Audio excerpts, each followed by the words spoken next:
Paul, you're a family man. You're the founder and managing partner at Wellings Capital, a podcast host. Thank you again for your time, man. I really appreciate this. You bet. It's great to be on here, Eric. Wanted to go back a little bit because you graduated with an engineering degree from an MBA from Ohio State. Is that where you're from originally? Yeah, I grew up in Southern Ohio and Okay. spent 10 years in Detroit, and then Okay. last 22 years in the Blue Ridge Mountains of Southwest Virginia. Gotcha. Go Tribe. I'm an Indians fan, so love that. Okay. As a kid, did you always want to go into engineering, or what kind of led you in that direction? Yeah, stupidity. Actually, I was Okay. the most I actually cannot believe how actually not misguided. I was unguided. Sure. And I think it was my own fault. I was all into ghosts and the National Enquirer and UFOs as a kid. So I wanted to be a parapsychologist, like a Ghostbuster. And Okay. about my junior year of high school, my football coach, after saying this for years, he finally said, um, where are you going to get a degree like that? I said, I don't know. Duke University, I guess. Wasn't that in Ghostbusters? He's Yeah. like, I don't think you're going to find a degree in that. And so when I finally realized there was no such thing, no degree, no classes, nothing, I thought geology sounded cool because I liked rocks and canyons and things you enjoy out in Coeur d'Alene, Idaho. So Yeah. I thought, well, I'd like to be a geologist. I eventually switched that to being a petroleum engineer. Okay. So that was my foolish lack of guidance I had. Yeah. Well, that foolish lack of guidance, you ended up leaving engineering. You started this staffing company that you ended up selling for close to $3 million, right? Yeah, at age 33, that's the amazing part. So, Okay. and I thought I'm an investor now. Right. And Sure. of course, I was not an investor at all. As you can imagine, I was an uninformed speculator and I speculated a lot. I didn't invest much. And so I lost a lot of money, made a lot of money at the same time. And I eventually found my way into real estate investing. Yeah, and you got into real estate in 2000. You've been on House Hunters, and you started a couple of successful online real estate marketing firms. But where does Wellings Capital fall into this? How did that get started, and what's that all about? So I, for years, had this inkling, I was doing single family flips. I did like Okay. 60 homes with a partner, and then I did 20 or 30 waterfront lots at a resort area. And then I did rent to own and other types of ground up construction. I even did a subdivision. I had this inkling I wanted to be in commercial real estate, but like so many people, I realized, where's the on ramp for this? How do you get into commercial real estate?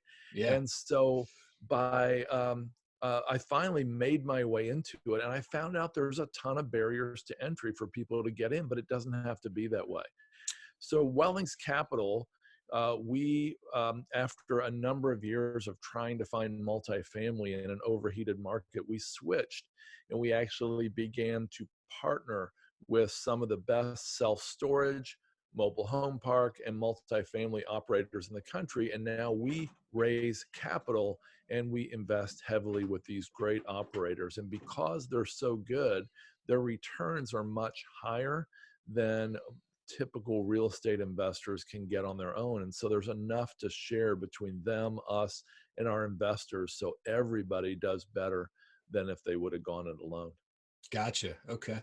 Hey, what's the biggest mistake that you've made as an entrepreneur? I know that all entrepreneurs make mistakes, myself included, but is there a mistake that kind of sticks out through, to you throughout the career? And you're like, man, if I wouldn't have done that, that would have this Yeah. changed everything. Well, there've been a bunch. I mean, Yeah. after all, I do have a podcast called How to Lose Money. Yeah. However, one of them that sticks out was we were crushing it in the Bakken in North Dakota, in the oil fields of North Dakota, where a lot of folks from Idaho were coming to work. Yeah.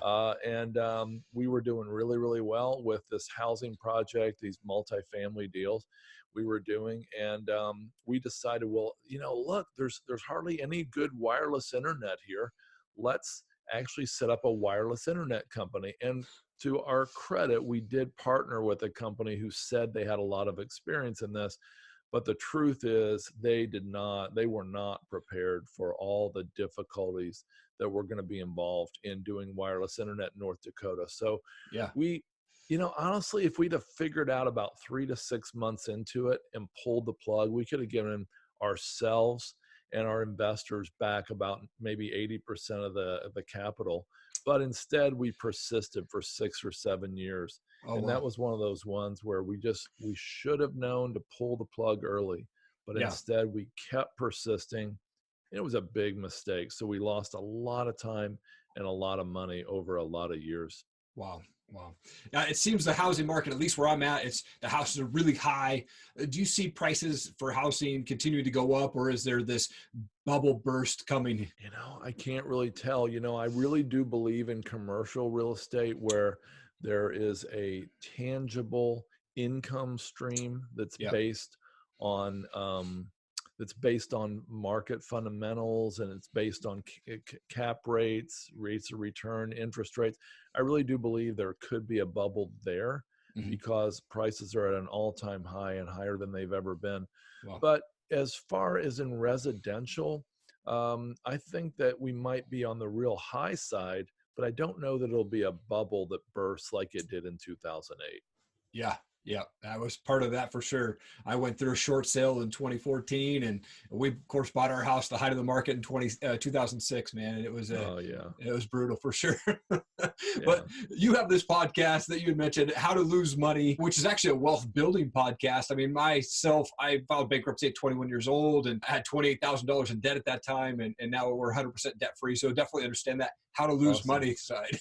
What do you cover on your podcast, and what made you decide to start this podcast? Yeah, so over the years, I would go to these conferences and I'd hear all these glowing success stories, but I would look at the people around me and I would gauge my own emotions, and I would realize that we were all kind of slinking down in our seats thinking, well, I could never do that. I could never be that great. Look at all the success they had. Look at how amazing they are. And it would actually discourage people in the audience. And I got to know some of these speakers pretty well, and I realized they had the same fears, the same struggles, the same pain and losses and failures that I had and that everybody else at that conference had, but they didn't talk about those. And so I decided if I ever had a platform, I would like to tell people about past failures, the pain, the losses along the road to success, because it actually gives people encouragement to realize, hey, they're just like me and they made it. I can do it too. And Yeah. that's what we do on How to Lose Money. That's awesome. That's awesome. I've listened to some of the episodes. It's a great show. Really Thanks. highly recommend it to folks. Absolutely. Wanted to transition to a couple fun questions for you. I've got these pod decks, and what it is just random questions that are for interviews. So I'm going to pull one out. We'll see. Maybe it's a flop. I don't know. Maybe it's good here. It says, what's the most awkward thing that happens to you on a regular basis? Oh my gosh.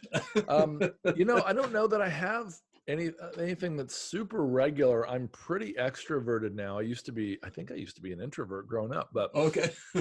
I do things like, one thing I do, this is kind of crazy, but I give out $2 bills in public. Yeah. And sometimes if I see, like, I give them out to like waiters, waitresses, kids. And sometimes if I see somebody that looks really down or whatever, I actually say, hey, can I pray for you for anything? And sometimes they'll look at me really weird and they'll say no. And then they'll just kind of walk away or whatever. And so I've come to the place where it doesn't bother me one bit. But what I've realized is it sometimes bothers the people that I'm with, like my family or my friends. So they feel awkward. So I guess that's it. Gotcha. Well, that's a great thing. I love that you have faith in praying on people, and I love that. I'm a music guy, but do you have a favorite type of music or a favorite band that you like to listen to? Oh, well, I don't know when this will actually come out, but I'll try not to cry here. But Okay. at the time of this recording, I'm sure you know that Neil Peart, the Yes. drummer for Rush, just passed away. It turns out that it was a week ago, but they just announced it more recently. Yeah. Honestly, although I love Bethel music, Bethel worship, my daughter is actually at Bethel Oh, in wow. California, but I can't get over my old 80s, 70s and 80s rock and roll roots, classic rock. And, specifically, I've always been a big fan of Rush, and really sad about his passing, especially given the fact that he shook his fist at God his whole life. Wow. I saw Rush a little bit after 78, but I saw him about 7 times. So, Oh, wow, man. I would just yeah. love to see Rush live. That would be really cool. Two more questions for you. Does it take money to make money? It does. There are exceptions to it, though. There are some things that can be done through sweat equity, or partnership that allow people to make money through sweat equity, but they've got to have the right mindset and they've got to have the right business plan and the right team around them. Yeah, absolutely. And when you're not working, what are you doing for fun? Yeah, so I actually play electric guitar, play bass, and I love spending time with my family. I've got 4 kids ranging from 26 to 14. My son and I take a big fishing trip to Northwest Ontario every year. So yeah, that's where I spend a lot of my free time. That's awesome. Well, I wanted to also give you an opportunity to just give shout out or thanks to coworkers or partners or family, whatever you want. The camera's all yours there. All right. Well, so my partner at Wellings Capital and I are pretty opposite. In fact, if you look at the personality tests, the Enneagram, et cetera, we are like exact opposites. And it's been the best, not always painless, but the best experience for both of us to be able to complement each other's strengths and weaknesses. I'm super relational, and I'll jump in and say, look at this guy we can partner with. And he'll be like, okay, look at his resume, look at the facts, look at this, look at his background. And I'll be like, oh man, you're so about facts. But it's been really, really helpful for us to counterbalance each other. So my hat's off to my friend and business partner, Ben Colley. Well, Paul, it is such an honor to be able to talk to you today. I think this was a really great show. I think a lot of the audience that listen to my show will get a lot of great stuff out of it. So thank you so much for taking time. I really appreciate it. Absolutely. Thanks so much, Hey guys, thank you so much for hanging around. Really appreciate it. If you'd like to see more videos from Top Rated MMA and the Bearded Biz Show, please click the playlist and also hit subscribe to our channel. Become part of the Top Rated MMA and Bearded Biz community. We would really appreciate your support. Also, please leave a comment below. I will read and respond to all of them. Thank you so much. Have an awesome day.